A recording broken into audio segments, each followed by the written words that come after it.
Pizza burger এই প্লেটটা লোভনীয় মনে হইলেও আসলে কিন্তু বিকাল থেকে বাইরে ঘুরতে ঘুরতে একটু ক্ষুধা লাগছিল, এই জন্য পিৎজা বার্গে গিয়েছিলাম ডিনার করার জন্য।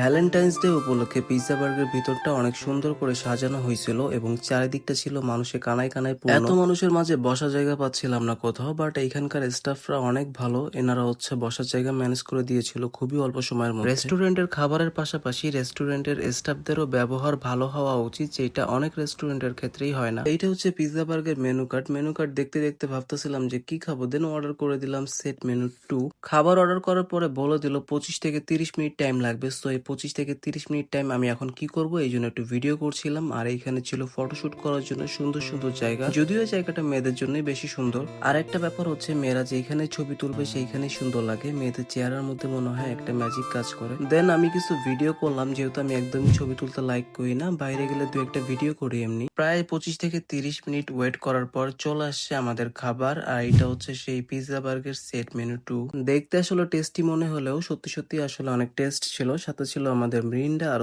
পেপসি। দেন খাবার খেতে খেতে আজকের মতো আমার ভিডিওটা এখানে আমি শেষ করলাম। সবাই ভালো থাকবেন, সবাইকে আল্লাহ হাফেজ।